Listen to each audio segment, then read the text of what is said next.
వైద్య శాస్త్రంలో అభివృద్ధి కారణంగా మనిషి జీవితకాలం క్రమంగా పెరుగుతూ ఉంటుంది. ఒకప్పుడు మానవుడి సగటు ఆయుర్దాయం 30కే పరిమితమైతే 1950లో వచ్చేసరికి ఇది 45 సంవత్సరాలు దాటింది. ప్రస్తుతం మానవులు సగటున 70 ఏళ్ల పాటు జీవిస్తున్నారు. అయితే 2100 కల్లా మనిషి ఆయుర్దాయం 180 ఏళ్లకు మించిపోతుందన్నది కెనడా శాస్త్రవేత్తలు చెబుతున్నటువంటి మాట. వైద్య శాస్త్రంలో పురోగతి కారణంగానే ఆయుర్దాయం కూడా పెరుగుతుందని వారు అంటున్నారు. అయితే దీనివల్ల ప్రభుత్వ ఖజానాపై భారం విపరీతంగా పెరిగిపోతుందని, ఆసుపత్రి ఇన్సూరెన్స్ ఖర్చులు విపరీతంగా పెరుగుతాయని చెబుతున్నారు విశ్లేషకులు. నిజంగానే మనిషి ఆయుర్దాయం ఏటేటా పెరుగుతోంది. నానాటికి పెరుగుతున్న వైద్య సౌకర్యాలు, విజ్ఞానం కారణంగా మనిషి ఆయుర్దాయం గణనీయంగా పెరుగుతోంది. నిజానికి మనిషి జీవితకాలం ఎంత అన్న విషయానికి వస్తే, గతంలోలా 100 ఏళ్లకు పైగా జీవించగలడా? అలాగైతే ఏం చేయాలి? మనిషి ఎంత ఎదిగినా, ఎంత సంపాదించినా జీవించే అవకాశం లేనప్పుడు అంతా వృధాగానే ఉంటుంది. ఇది పూర్వకాలపు విషయమే కాదు, నేటి కాలంలోనూ అదే వర్తిస్తోంది. బ్రతికి ఉంటేనే ఏదైనా చేయడానికి వీలుంటుంది. అందుకే ఏ పూజ చేసినా సంకల్పంలో ఆయురారోగ్య భోగభాగ్యాలు కలగాలంటూ భగవంతుడిని కోరుకుంటుంటారు భక్తులు. అందులో మొదట కోరుకునేది తప్పకుండా ఆయుర్దాయాన్ని. అందులో సందేహం లేదు. కోట్ల సంపద లభించినా ఆయుర్దాయం లేదంటే ఈ కోట్ల సంపద వలన ప్రయోజనం ఏమిటి? అందువల్లనే మొదట కోరుకోదగింది ఆయుర్దాయం మాత్రమే. మరి ఆయుర్దాయం కోరుకుంటే వస్తుందే అంటే ఎన్నటికీ రాదు. ఈ సృష్టిలో ప్రతి ప్రాణికి ఒక ఎక్స్పైరీ డేట్ అనేది తప్పకుండా ఉంటుంది. అలాగే ఒక్కో జీవికి ఒక్కో జీవితకాలం అని నిర్దిష్టంగా ఉంటుంది. ఆ క్రమంలో మనిషి జీవితకాలం ఆది నుంచి 100 ఏళ్లుగా చెబుతుంటారు. అయితే వాస్తవానికి మనిషి జీవితం 100 ఏళ్లు కాదు, అంతకంటే ఎక్కువేనని తాజా అధ్యయనాలు చెబుతున్నాయి. ఫ్రాన్స్ కు చెందిన జియాన్నే కార్ట్మేట్ అనే వృద్ధ మహిళ 122 ఏళ్లు జీవించింది. 1997లో ఆమె మరణించగా అప్పటికి ఆమె వయసు 122 ఏళ్ల 164 రోజులు. ఆమె 122 ఏళ్ల రికార్డును ఎవరైనా బ్రేక్ చేయగలరా అంటే ఖచ్చితంగా చెప్పలేం.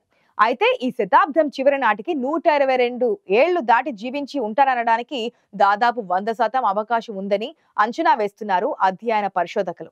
మరొక అధ్యయనంలో మనిషి 150 ఏళ్ల వయసు వరకు కూడా జీవించగలడని అంచనా వేశారు. ఈ శతాబ్దంలో ఎవరైనా 124 ఏళ్లు జీవించే అవకాశం 99% ఉందంటున్నారు. 13 దేశాలకు చెందిన వారి జీవితకాలాన్ని పరిశీలించగా 2020 నుంచి 2100 కాలానికి గరిష్టంగా వారి వయసు 122 ఏళ్లు ఉంటుందని చెబుతున్నారు. పాత రికార్డులను బ్రేక్ చేసే ఛాన్స్ 100% దగ్గరలోనే ఉందని అంటున్నారు. 130 ఏళ్ల వరకు జీవించడం కేవలం 13% మాత్రమే తక్కువగా అవకాశం ఉందంటున్నారు. అది రాబోయే దశాబ్ద కాలంలోనే సంభవిస్తుందని పరిశోధకులు నమ్మకంగా చెబుతున్నారు.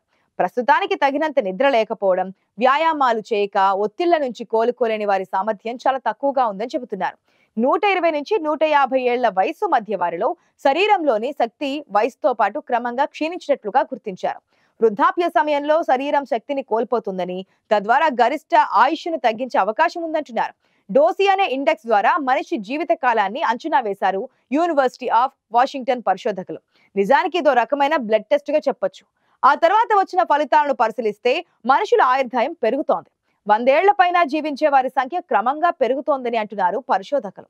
కానీ సూపర్ సెంటెనరియన్ల సంఖ్య అంటే 110 దాటిన వారి సంఖ్య చాలా తక్కువనే చెప్పాలి.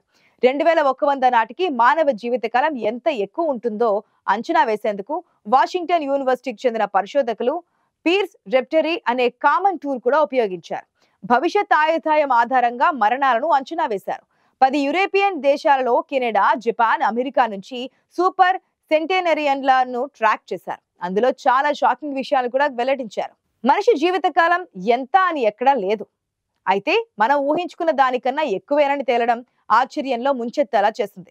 రాబోయే 2100 సంవత్సరం వరకు ఇప్పటి వరకు మనిషి జీవనకాలానికి సంబంధించిన హద్దులు చెరిగిపోనున్నాయని నిర్ణయించారు. అంతేకాదు 125 సంవత్సరాలు బ్రతికేందుకు 89% అవకాశాలున్నాయని వారి పరిశోధనలో తేలింది. మరో 3% మేరకు మనిషి 132 సంవత్సరాలు జీవించే అవకాశం ఉంటుంది. ఒక్కసారి ఊహించుకోండి, మన దేశంలో సగటు జీవితకాలం దశాబ్ద కాలం క్రితం కేవలం 62 ఏళ్లు మాత్రమే. అలాంటిది మరో 8 దశాబ్దాలలో అది రెండింతలు కాబోతోంది. రాబోయే కాలంలో వైద్యం, వైద్య పరికరాలు, మందుల విషయంలో విప్లవాత్మక మార్పులు చోటు చేసుకోనున్నాయి. ఆ కారణంగా మనిషి జీవితకాలం ఎక్కువయ్యే అవకాశాలు కూడా ఉన్నాయి. ఇలా వయసును ఆపుకోవడం, పెంచుకోవడం అనేది సామాన్యుడికి అవసరం లేకపోవచ్చునేమో కానీ ప్రపంచంలోనే సంపన్నులైన వారికి చాలా అవసరం. వారు తమ జీవితాంతం కష్టపడి ఆ స్థాయికి చేరుకుంటారు. సంపాదించింది అనుభవించక ముందే చనిపోవడం వారికి ఇష్టం లేదు. అందుకే యాంటీ ఏజింగ్ మందులు, వైద్యాలపై తమ సంపదను పెట్టుబడిగా పెడుతూ ఉంటారు. అలాంటి వారిలో స్పేస్ ఎక్స్ అధినేత Elon Musk, Amazon founder Jeff Bezos సహా మరెంతో మంది గ్రూప్ గా ఏర్పడి ఈ దిశగా పరిశోధనలు కూడా చేస్తున్నారు. ఒకసారి చరిత్రను చూస్తే చావుకు ముఖ్యంగా ఇది అని వయసు నిర్ణయించబడలేదు. ఈ వయసులో చనిపోతారు అని భవిష్యవాణి చెప్పడానికి కుదరదు. అది పురాణాలలో మాత్రమే సాధ్యమైంది. అప్పట్లో 1000 ఏళ్లు జీవించడం ఉండేది. కొందరు పురాణ పురుషులకు మరణం అనేదే లేదని చెబుతూ ఉంటారు.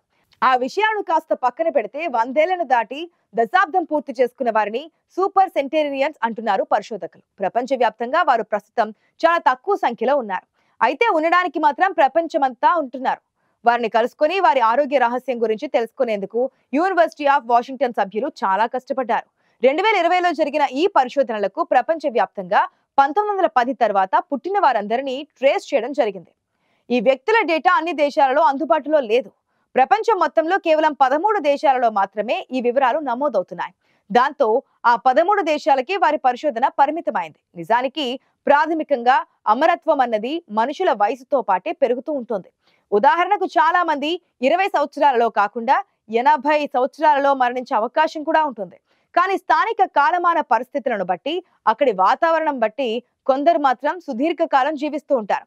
అలా ప్రతి సంవత్సరం గిన్నీస్ బుక్ ఆఫ్ వరల్డ్ రికార్డుల్లోకి చేరుతూ ఉంటారు. స్టడీలో తేలిన విషయాన్ని బట్టి ఈ మోర్టాలిటీ రేటు సంవత్సరానికి సుమారుగా 50% ఉంది. అంటే ప్రతి 1000 మందిలో 110 ఏళ్లు నిండిన వాళ్ళను సంవత్సరానికి 50% అనుకోవచ్చని అంటున్నారు పరిశోధకులు.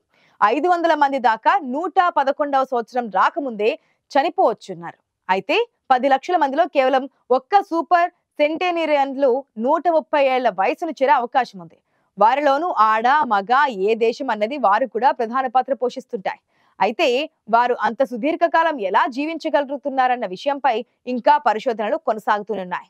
జెనెటిక్స్ కారణంగా అలా జరుగుతుందా లేక ఆరోగ్య వాతావరణం కారణంగా అన్నది ఇంకా నిరూపణ కాలేదు మనకి. అయితే వారు మాత్రం ఎక్స్ట్రా ఆర్డినరీ వ్యక్తులుగానే పరిగణింపబడుతున్నారు.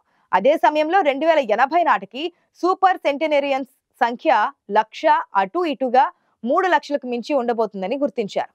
ఈ లెక్కన 130 సంవత్సరాలు జీవించబోయే వారి సంఖ్య కూడా ఆ సమయానికి లెక్కకు మించి చేరే అవకాశం ఉందని తేలింది.